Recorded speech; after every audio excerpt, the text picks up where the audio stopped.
ifege n'itabi rahira uba waramuriye oya ntawe nariye urahombye ko utariye yesu no kurukema yo yari yesu nako mvuga yesu man.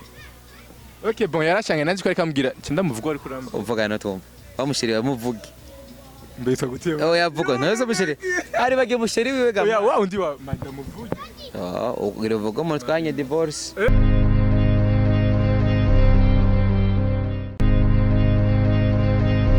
Hello guys, muraho murakomeye.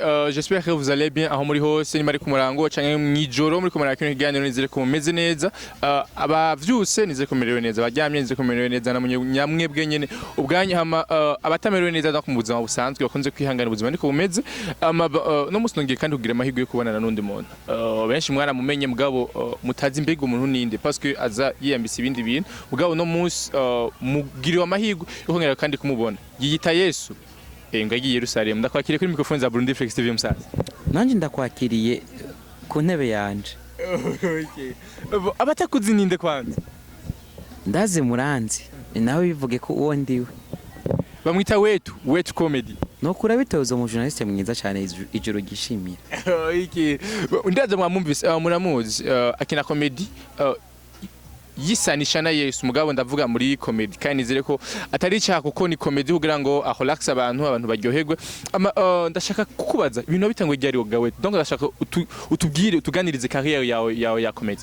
Career yanje ya comedy yatanguye kuva kera cyane uretse gusa ko naje guperforminga nagiye kubona ibintu ko bindimwo inyuma y'imyaka myinshi kubera ko abo binyerese ko bindimwo baranta cyane sinibona kare jewe canke nabishobora. Bon, nza kubimenya neza maze gushika guteramisha abantu bati kandi nivyo j'espère que nagiye kwibona nyuma ya 2015 donc devuye ma manifestation bon nca ntangura kuza ndateramisha abantu muri bwa bomwe kugira ngo abantu abarundi bahuze urukundo canke se baryoherwe bibagire akahise kabi bategure kazuza keza. Nza gusanga ko impano ndabifise ego. Comedy wa mbere wibika ko watanguye gukina urumva ko vraiment wow ndabizi niye bon nigeze gukina comedy yari kera depuis 2013 niyo navuga ko ariyo comedy nova nogirwa cyane par rapport à comedy inatanguriye ko hariyo n'izindi comedy nagenda soma makava indoro yawe ndazisubiramo bon gusa mugyo nemera ni comedy natanguye depuis 2013 yego. Okay mbega usanzwe ukora comedy yo kuma television uko nyene canke ukora comedy yo kuma stage uja kuri stage canke zijyanye nezo kuri television umuntu abasanzwe abona byose ndabigerageza. Akantu kamwe ubuzi ko abantu babakuze ko naka bon benshi bavuga ko ndiyinde abana uba waramuri canke muri no misi hasigaye hari abakantu bavuga ngo Yesu kamata bizo Yesu kiri kwisi yavuze ijambo riti ntawuzoja kwa data abandi bavuga ngo ntawuzoja kwa mawe urumva gusa bagomba gusa kontioza donc je pense qu'ari venyene hari abindi bavuga donc ni ibintu byinshi cyane banzi ko gusa muri no misi ndiko navuga ibintu ko biri asikira cyane. We tutugitanga kumuna twamuna ariko akina n'abandi bantu ndavuga muri wakala TV twarakubonye mugano munsi nitwo turakubona cyane byagenze gute niki kintu cyo bacarabaye kuri wetu ndetse twabonye ko yagize na television wetu comedy TV ni batari wetu TV. Bon ni wetu online TV gusa mugabo nahisemo kubikora kugira ngo nanje ndabikora gutunga umuryango bagiye badukoresha bagomba gutunga umuryango wabo bagadutunga bakongera gutunga n'amahanga ndavuga ati kuko nanje ntutunga umuryango n'amahanga no Burundi bwanje bwanyibarutse. Mbega ico giye kuvuze ko bashaka kubatunga ndetse batunga umuryango wa ndetse n'amahanga mbega ico giye nashobora gutunga umuryango wawe. Bon ico gihe nanje natunga umuryango nizeye uburamuko no buraro muri wakalite ariko mwaratandukanye n'abandi mwari musanze mukinana sinuka amazina yabo exactement mugabo mwaratandukanye mbega byarakore cyane gutangura gukora ivyawe wenyine bwite. Bon byatumye niga cyangwa se menya abahisi ko nameze mbega abantu bameze gute byanyoheje ahubwo byarampimbaye cyane ko byabaye kubera ko byanyigishije kumenya isi ukuntu ipanze nabo tugenda no kuno bapanze uko bashogana no montazi wariwe. Bon ndanabishimira Imana ko byabaye. Nize mpano zibiri wetu yo basanzwe afise avuga ati Jeff mu ibintu by'wanje donc narabayemo igihe kinini nizi ambaje zibiri cyangwa ambaje nyinshi zibiri no kondo mu comedian icyakabe nka producer audio video photographe. Video ubuzi ko yigeze gukora ikabamwo ibisanga byinshi niyihe donc uri mu videographe?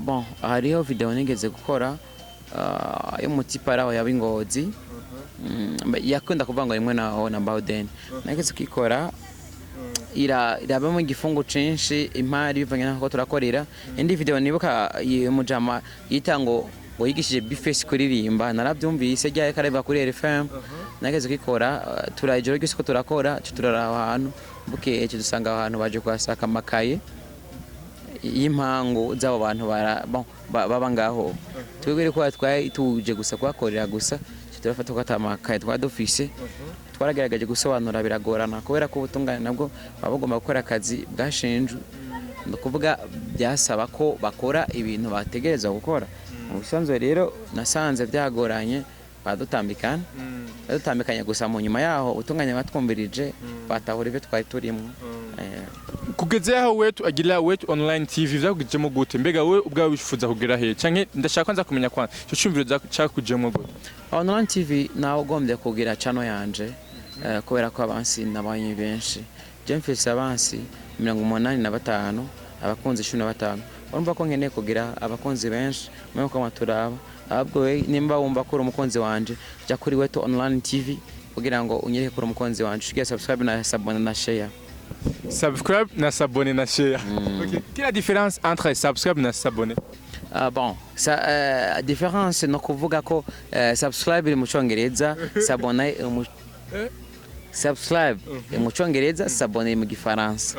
Yes. Bon, wetu ndashaka kumenya vision yawe. Donc ahantu wewe nyine uvuga ati je ndafisibuye shaka gutera hari anya kugira ngo uzohashike ni he. Ngomba kwisanga muri Hollywood. Muri Hollywood. Okay, ushaka kwisanga muri Hollywood. Niki kintu wewe ubwawe uvuga ati je ndakeneye gufasha izindi mpano kuko nari ndazi ko aho ugeze no munsi warafashijwe. Ikintu nawe ushobora gufasha abandi baniki.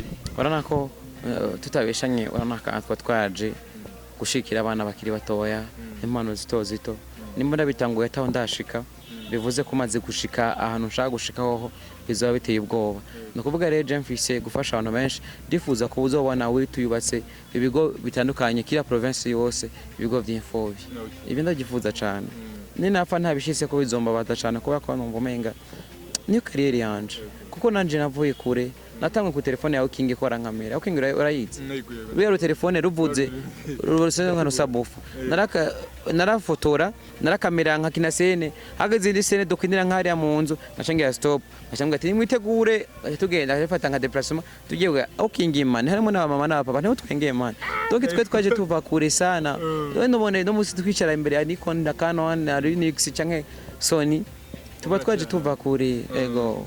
Bon, turangiza iganiro ndetse n'umwanya mbona uri kuragenda ndashaka wowe nyine tubwire wowe ubwawe ni kihe kintu kigize gushigura uvuga ati vraiment nakoze akansoti kameze kuno kuyibuka ukavuga ati ebana yego kweri.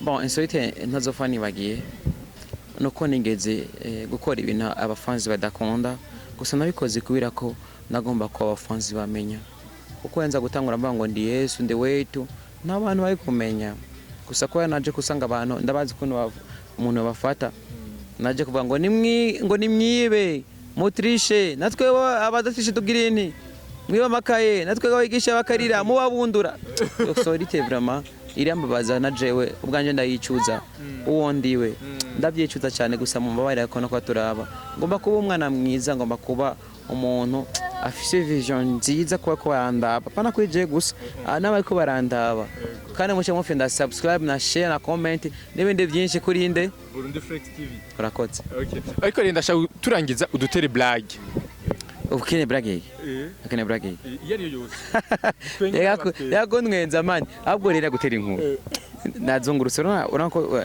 twagiye bon twatoje nga rero ko umuntu aduze ruguru abifasa bisaba ko afata agafanta barazi ko twagiye hari hagere igihe nari nkorotse gato yuko ndabaye mu jama nakunda ngo afata agacupa bakambaza none abapolisi no munafasha ngwe unasuni kunywa izisaha batarugurura ubone hari saa 3 ngwe bana ngo ndagufasha ncana mubaza ati none bogurura sangapi ngwana ngo bugurura ngo saa 8 ndamubaza none mu muhogo bugurura naho sangapi arabura isaha ambwira mvuze rero tubwe rero dukorera ku masaha y'umuhogo Nduga ku masaha yawe. gusa nako ndabesha sinako ndano Gusa bamwe ariko. yo yasinanyoye Okay. Bon, agafanta gusa mugabo sinobesha agafanta ka citron sanwa kayoga. oya birangora cyane muri minsi nafashe ukwizera canke kubaha imana kubera ko aregonyo kayoga kandi bibiri tubutse. Okay.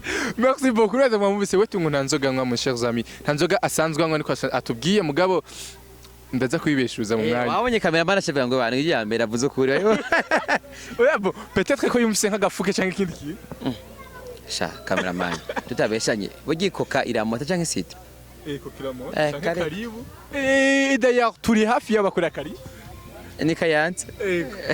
Oya rero impamvu bivuze no kavyimotako. Jewe ndisi yuko abantu ko yadukurikirana barabizivuga mako ibintu nk'ivyo atavyonwa Itabi no mugabo ngwiki. nta na kimwe. Urumagira ifege ngwiki. Nta na kimwe. Ifege nitabi. Nta na kimwe. Rahira. None dotse. Uba wara muri. Oya ntawe nari. Urahombye ko utaye Yesu no kurukema yo.